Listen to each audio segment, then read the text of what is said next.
আমরা কেন নেইমার জুনিয়রকে মাঠে দেখতে চাই? আজকে সান্তোস মিরাসলের খেলা ছিল। যদিও সান্তোস ৩ গোলে ম্যাচটা হারছে। সবচেয়ে বেশি রেটিংদারি প্লেয়ার নেইমার জুনিয়র 4.4। আপনারা যদি লাস্ট ৩ ম্যাচের দিকে তাকান, প্রথম ম্যাচে গোল অ্যাসিস্ট ছিল, দ্বিতীয় ম্যাচের মধ্যে গোল ছিল। ইনজুরি থেকে ফিরে এসে যেই পারফরমেন্সটা নেইমার জুনিয়রের, এই সেম পারফরমেন্সটা যদি জাতীয় দলের মধ্যে নিয়ে আসতে পারে, আমরা অনেক বেশি উপকৃত হব। এবং কি ব্রাজিল টিমের মধ্যে অনেক বেশি ভালো খেলে ভিনিসিয়াস, রদ্রিগো, রাফিনহা। তবে আমাদের সেই একটা অভাব যে নেইমার জুনিয়র। আমরা নেইমার জুনিয়রকে অলওয়েজ মাঠে দেখতে চাই।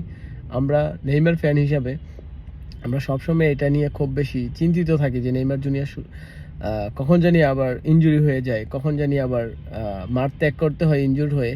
বাট আমরা সবসময় চাই নেইমার জুনিয়র সুস্থ থাকুক এবং কি মাঠে থাকুক। আমরা নেইমার জুনিয়রকে সবসময় মাঠে দেখতে চাই। আমরা এটা নেইমারের ফ্যান হিসাবে আমরা ফর্ম নিয়ে কখনো চিন্তা করি না যে নেইমারের ফরমান ভালো না, সিজন ভালো কাটছে না, ম্যাচ ভালো খেলতে পারতেছে না, এই ধরনের কোনো চিন্তা আমরা কখনোই করি না। আজকের খেলাটা দেখা মানে পুরা অবাক হয়েছিলাম যে ৩ গোলে ম্যাচটা হারছে, তারপরে সবচেয়ে বেশি রেটিং ছিল নেইমার জুনিয়রের। মানে এটা অবাক করার মতন। আমরা চাই সবসময় নেইমার জুনিয়র এরকম ভালো ম্যাচ আমাদেরকে উপহার দিক, সুস্থ থাকুক, মাঠে থাকুক। হার জিত খেলা আছেই, বাট নেইমার জুনিয়র আমাদের মাঠে থাকলে আমরা সবচেয়ে বেশি শান্তি পাই। আমরা জিতলেও এতটা বেশি খুশি থাকি না, সুস্থ অবস্থায় মাঠ ত্যাগ করলে নেইমার জুনিয়র যতটা খুশি থাকি আমরা।